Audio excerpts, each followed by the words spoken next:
예, 스님. 그 영상으로만 보다가 육성 듣고 직접 뵈니까 너무 반갑습니다. 네, 제가 항상 화면 속에 있는데 오늘 이렇게 나왔습니다. 잠시. 똑같은데 전 정말 기쁩니다. 제가 질문 드릴 거는 모든 사람들이 다 똑같을 것 같은데 인생은 선택의 기로라고 생각을 합니다. 그리고 선택의 기로에서 어떻게 하면 후회를 최소화할 수 있는지, 제가 일례를 들면 제가 이제 좀 큰 조선사에 있다가 저는 이제 대리로 있었고 어떤 분은 차장으로 있었거든요. 저는 지금 후회는 안 합니다.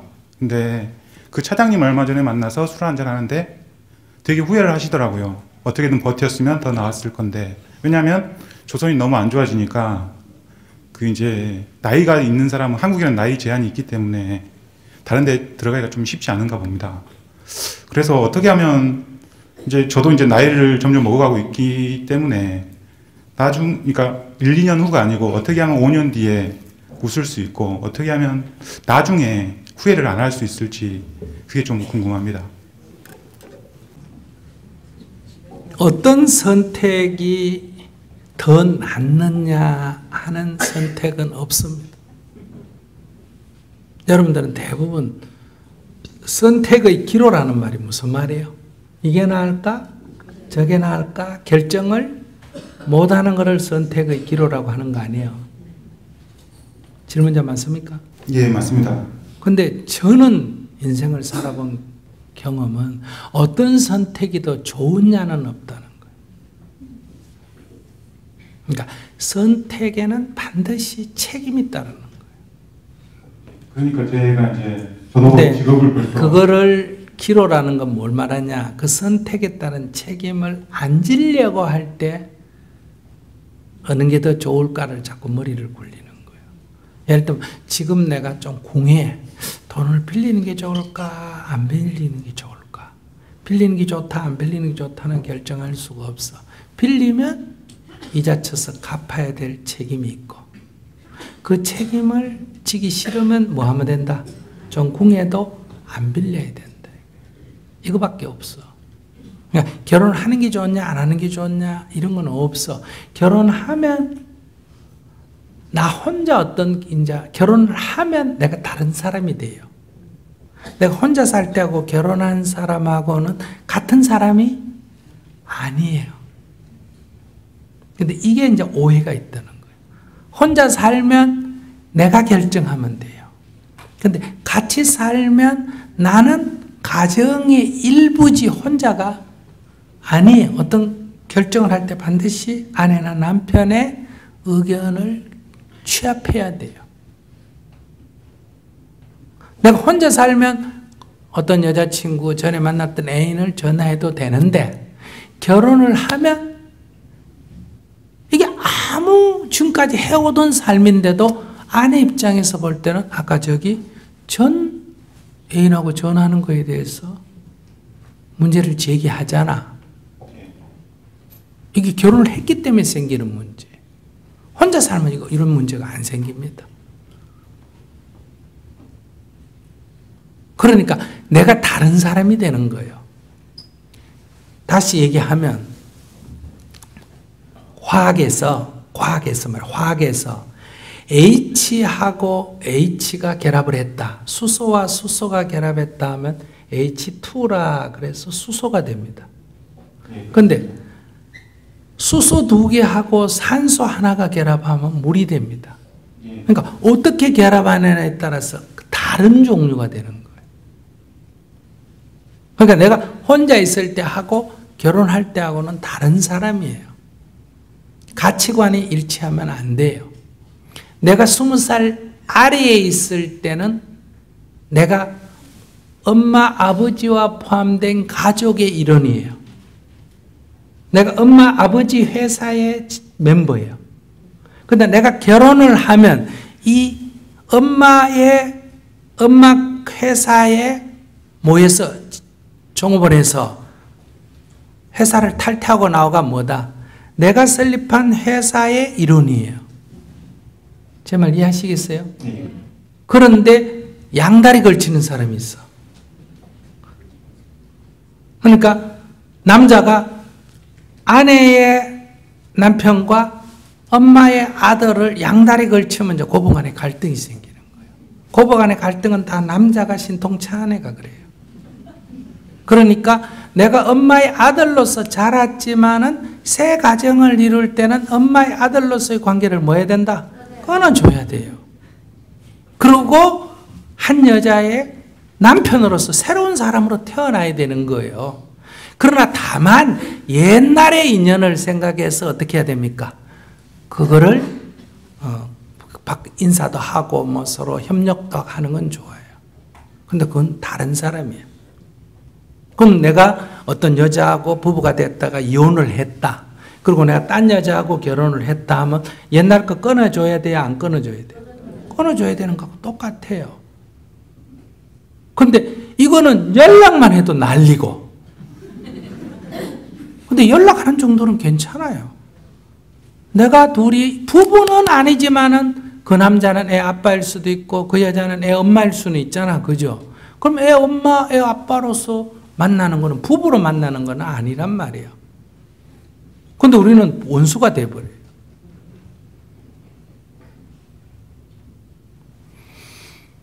그래서 그거는 다른 존재가 되는 거예요. 그러니 이 선택을 할 때 선택이 결혼을 한 선택이 잘했나 못했나 이런 건 없고 이 여자하고 선택한 게 잘했나 못했나 이것도 없어요. 돈 많은 남자를 선택했다면 반드시 돈값을 할까 안 할까? 해요. 인물 좋은 남자를 선택했다면 인물값을 할까 안 할까? 해요. 그러면 내가 나이 들은 남자가 젊은 여자하고 결혼했다 하면 남이 보면 굉장히 좋아 보이죠. 그럼 반드시 젊은 여자하고 결혼하면 나중에 그 늙은 지금 그 과보를 받아야 될까 안 받아야 될까? 받아야 돼요. 반드시 받습니다. 네, 알겠습니다. 그러니까 거기에는 좋고 나쁜 게 없이 처음부터 이걸 알아야 된다는 거예요. 예를 들면 우리가 동갑인데 결혼을 했다. 그럼 여자친구가 자기 대학 동창하고 고등학교 동창하고 남자하고 막 연락해도 크게 신경을 안 써요. 근데 내가 20살 밑에 젊은 여자하고 결혼을 했다.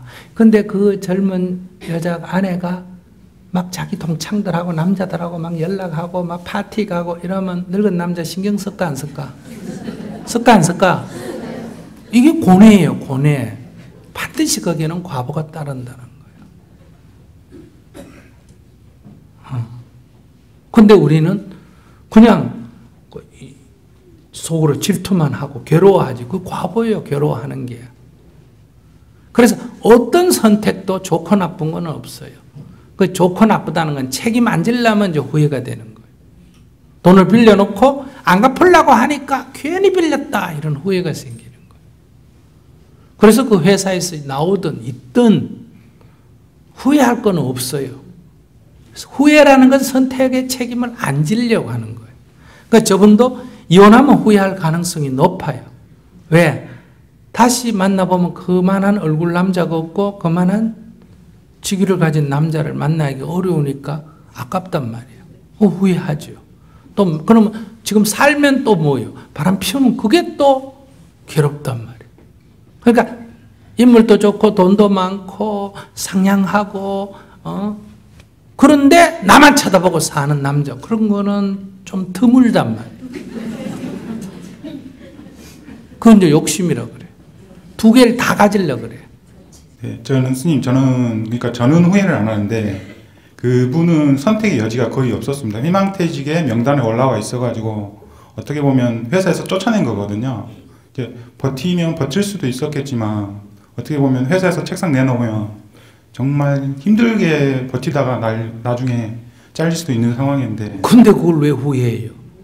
자기가 선택할 그러니까 그 후회한다는 건 선택할 자기에게 권리가 있었던 것처럼 착각하고 있는 거 아니에요. 선택의 여지가 없었는데 무슨 말인지 아시겠어요?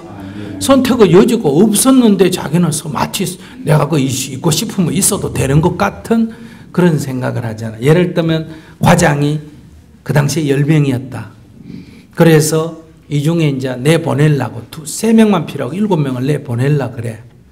그러면 나가라 해서 자기가 선택해서 나가면 되는데 그중에 5명은 선택했는데 2명은 아직 더 붙어 있으면 반강제로 내보내겠지. 그러면 남아있는 3명이 나간 사람보다 나을까 안 나을까? 낫겠지. 당연히 남아있었으니까. 근데 자기가 그 남아있는 사람에 들어갈 수가 있느냐는 거예요. 없는데 그걸 마치 있는 것처럼 생각하니까 후회가 되지. 예, 알겠습니다. 그건 나가야 될 처지예요. 예. 그리고 두 번째. 뭘 또 2개나 하려고 그래. 지금 제가 이제 저도 속세 사람이라 저도 이제 고집도 강하고 자의 주관도 되게 강한 편입니다. 근데 이제 저도 속세 사람이다 보니까 자꾸 들으면 흔들립니다. 이럴 때 흔들리지 않고 제 자신의 스스로의 길을 뭐 험난한 길이라도 잘 갈 수 있는 방법은 또 없겠습니까? 그러면 저는 내가 지금 출가한 스님이고 이렇게 많이 알려졌지만은 20대 중반에 꽃다운 아가씨가 그것도 부잣집 딸이 그것도 외국 유학까지 해가지고 이런 게 나타나서 나를 사랑한다면 흔들릴까 안 흔들릴까? 그래, 그게 뭔 문제예요 그게. 그런데 이제 그런 여자가 있다면 없을 확률이 높죠. 있다면 그 여자가 누굴까? 꽃뱀. 꽃뱀이 아니고는 그런 사람이 있을 리가 없지. 그렇게 자기가 과대망상인 거예요. 그 딱 보라, 이 꽃뱀이구나 이래 봐버리면 안 흔들리지. 아, 예쁘고요, 키도 크고요, 인물도 잘생기고 돈도 많고 교양도 있고 자꾸 이런 얘기하면 흔들리는데 꽃뱀이구나 이러면 절대로 안 흔들리지. 딱 본질을 꿰뚫어 보면 이게 나한테 해당이 되는 거냐 이렇게 봐야 된단 말이에요. 그 욕심이 있으면 눈에 가래가 그게 안 보여. 한번 보세요. 여러분에게 어떤 남자가 인물도 훤하고 키도 크고 옷도 잘 입고 말도 잘하고 친절하고 서빙도 좋고 뭐 식당 같은데 어디 가면 차값도 탁 내고 술값도 내고 차도 좋은 거 외제 타고 다니고 사무실에 한번 따라가 봤더니 사무실도 삐까번쩍하고 그러면 좋죠. 그건 누굴까? 사기꾼. 인물 못생긴 게 사기 쳐질까 안 쳐질까? 그러면 사기꾼이라는 건 낚싯밥 같은 거란 말이야. 낚싯밥이 칼치를 낚는다, 뭘 낚으려면 그 물고기가 좋아하는 거를 미끼로 걸어야 돼요? 안 좋아하는 걸 걸어야 돼요? 좋아하는 걸 걸어야 되잖아. 낚시하면서 그거 다 하잖아. 산에 우리가 짐승을 낚을 때도 뭐 예를 들어 토끼 잡으려면 거기다가 털 놓을 때 칡을 걸어야 된단 말이에요. 토끼가 좋아하는 거를. 그러니까 여러분들이 야, 이거 웬일이고 하면 그거는 거의 8, 90%는 낚싯밥이거나 쥐약일 확률이 높습니다. 쥐가 자기 일상생활할 때 늘 쓰레기를 뒤져 먹잖아. 근데 접시에 맛있는 고구마를 딱 얹어놨다. 그럼 그건 뭐 100% 뭐다. 쥐약인데 쥐가 그런 생각 하나 못하나. 웬 떡이고 이런단 말이에요. 그러니까 그거를 조금만 딱 한 발 떨어져서 볼 수 있으면 흔들릴 일이 없지. 근데 저는 한 발 떨어져서 보는데도 가장 가까운 주변의 가족들이랑 너를 위해서 하는 얘기다 이러면서, 그러니까 아파트 경우를 보면 아파트를 하나 사라고 하시는데 저는 제가 봤을 때는 이제 아파트는 별 가치가 없을 것 같거든요. 애들도 줄어들고. 그래서 저는 안 삽니다. 근데 주변에 이제 누나들이나 뭐 이렇게 지인들 보면 아파트로 뭐 갑자기 몇 억씩 벌어가지고 하는 거 보면 내가 맞는데 내가 맞는데 왜 이렇게 안 바뀌지? 이런 생각이 들거든요. 그거는 말은 맞는데 앞으로 주택 가격이 인구가 자꾸 줄죠. 그러면 앞으로 주택 가격이 떨어진다. 맞죠? 근데 그게 인구가 지금 애가 태어난 애가 자꾸 적어진다고 우리나라 절대 인구가 아직 줄어요, 늘어요? 늘어. 왜냐면 수명이 늘어나고 있기 때문에. 무슨 말인지 아시겠어요? 그렇기 때문에 아직은 올라. 그런데 조금 길게 보면 이거는 전망이 없다 이 얘기예요. 그러니까 우리보다 더 앞서간 일본은 벌써 빈집이 수백만 호가 생깁니다. 그런데 그게 길게 보면 맞는데 내일은 아직 아니라는 거예요. 주식이 막 오르면서 막 그냥 사람들이 막 너도 벌었다 나도 벌었다 그러면 객관적으로 보면 이제는 꼭대기에 가까워졌어요 안 가까워졌어요? 가까워졌는데 그렇다고 내일 떨어지는 건 아니에요. 이게 한 달 갈지 두 달 갈지 석 달 갈지는 모르지만은 그 길게 보면 이건 떨어질 시점에 왔다 이렇게 보는데 저희가 이제 짧게 보면 그런 현상이 맞죠. 그러니까 만약에 제가 은행에서 빚을 내서 집을 사면 이자를 내야 되고 하니까 부담이 되는데 저는 지금 빚이 없거든요. 그래서 아직 크게 일자리를 구하고 있긴 하지만 이제는 이제 일을 해야겠다 해서 구하고 있긴 하지만 빚이 없기 때문에 나가는 돈도 거의 없고 술 담배도 안 하니까 거의 저 되게 지금 좀 낭만을 즐기면서 잘 살고 있거든요. 근데 주변에서 너무 걱정을 하니까 그 주변에서 걱정하는 거 보니 자기가 부동산이 꺼질 때가 다 돼 가나 보다. 자기 같은 사람도 참다가 이거 진짜 다 벌고 내만 바보가 이 생각하면 이제 그게 꼭지점이 가까워지는 거예요.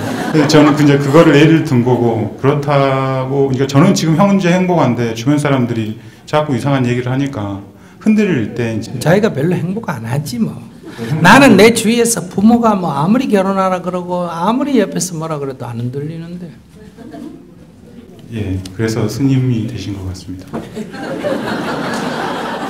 아니 나는 그런 거를 꽃뱀으로 보기 때문에 그래. 그걸 갖다가 진짜 이런 사람이 날 좋아하구나 이렇게 안 보고 여기 엄사만 스님 사랑해요 이러면 꽃뱀인 줄 모르겠네. 네, 알겠습니다. 제가 좀 수련을 더 해야 될 것 같습니다. 저 스님 그리고 마지막으로 하나만 더 질문 드리면 말씀 좀 안 될까요? 그만해. 딱 하나인데요. 해라. 예, 지금 제가 이제 재작년에 그 조선소 퇴직하고 작년까지 정말 하고 싶었던 거 하나 해가지고 좀 이제 뭐라고 해야 되지? 이제 의욕이 좀 많이 떨어졌습니다. 별로 하고 싶은 게 별로 없어요 요즘에. 그럼 좀 놀아요. 지금 좀 많이 놀았거든요. 그래서 좀 의욕이 될 만큼인가 제가 이제 발동을 걸어서 새로운 목표를 찾아갈 수. 발동은 누가 걸어준다고 걸리는 게 아니라 저절로 걸리는 거지. 발동이 어떻게 걸어준다고 걸려? 자기가 기계가. 네.